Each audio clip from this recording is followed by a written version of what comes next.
Si le diste clic a este video es porque consideras que necesitas ayuda para enfrentar los conflictos o porque tienes miedo a ellos. Si es así, llegaste al lugar correcto, porque es específicamente sobre eso que hablaremos hoy.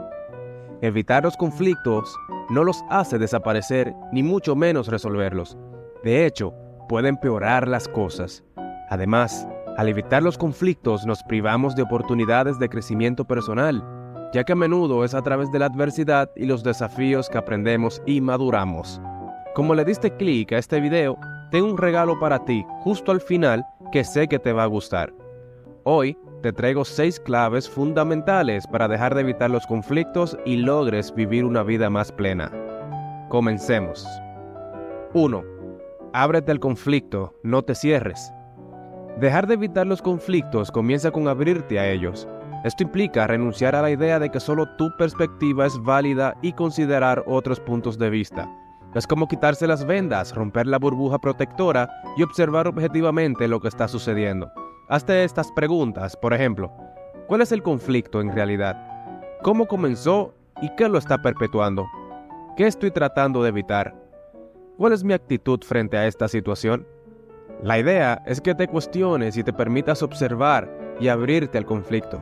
El simple hecho de observar y describirlo es un primer paso para acercarte al problema y encontrar una solución. 2. Conecta con el conflicto. Una vez que te has abierto al conflicto, es importante que te conectes con él. Permítete sentir todas las emociones desagradables que surgen, como malestar, miedo, angustia o incomodidad. Observa cómo reacciona tu cuerpo ante el conflicto y qué pensamientos cruzan por tu mente. Pregúntate, ¿qué emoción estoy experimentando? ¿Cómo se manifiesta el conflicto en mi cuerpo? ¿Qué pensamientos surgen cuando soy consciente del conflicto? ¿Qué se espera de mí en esta situación? Abrirse y conectarse con los conflictos puede resultar desafiante, eso nadie lo niega, pero son pasos necesarios para dejar de evitarlos. Al abrirte y conectarte, te permites estar presente y enfrentar el conflicto en lugar de huir de él. 3.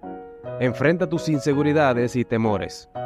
Después de abrirte y conectarte con el conflicto, identifica los obstáculos que te impiden crecer y resolver el problema. La inseguridad, la ansiedad, el miedo al abandono, la dependencia y los sentimientos de inferioridad son algunos de los motivos comunes que nos llevan a evitar los conflictos. Si no puedes reconocer tus propias inseguridades o no sabes cómo enfrentarlas, considera buscar ayuda de un psicólogo. Enfrentar tus temores no significa crear más conflictos, ni pelear contigo mismo. Se trata de reconocer tus debilidades y buscar alternativas constructivas que te permitan llegar a una solución. Recuerda que enfrentar tus miedos es un acto valiente que te ayudará a crecer y desarrollarte como persona. 4. Expresa tus intereses de manera asertiva. Antes de expresarte y hablar, es importante que escuches activamente las ideas e intereses de la otra persona. La apertura y la escucha son fundamentales para establecer un diálogo constructivo. Luego, expon tu punto de vista utilizando una comunicación asertiva.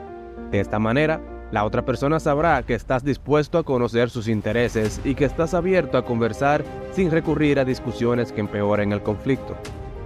Al expresar tus intereses, estás afirmándote a ti mismo y demostrando que lo que piensas, sientes y deseas es válido.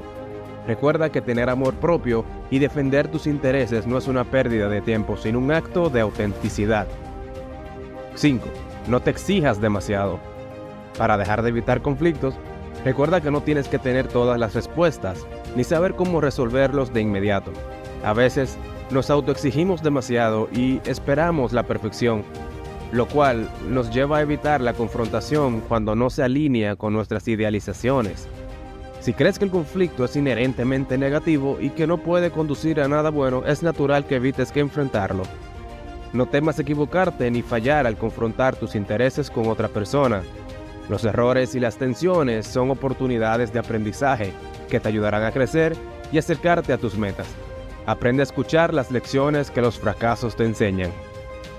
6. No juzgues la confrontación. Defender tus intereses y expresar tus ideas no es bueno ni malo, siempre y cuando lo hagas de manera asertiva y constructiva. Deja de pensar que confrontar tus ideas con los de otros está mal. Oponerte a los demás porque no estás de acuerdo con su punto de vista no es algo negativo. Recuerda que cuando entres en conflicto, busca soluciones constructivas y genera diálogos asertivos para comunicarte de manera segura. Y aquí tengo tu regalo. En la descripción del video encontrarás un link que te llevará a mi comunidad de Telegram y arriba en el mensaje fijado encontrarás un entrenamiento gratis que te enseñará a eliminar con 3 sencillos pasos todas tus creencias limitantes. Dale clic que no hay nada más barato que lo que es gratis. Esto ha sido Madi, un canal dedicado a entregarte información para tu crecimiento personal y tus finanzas. Sin más, hasta la próxima.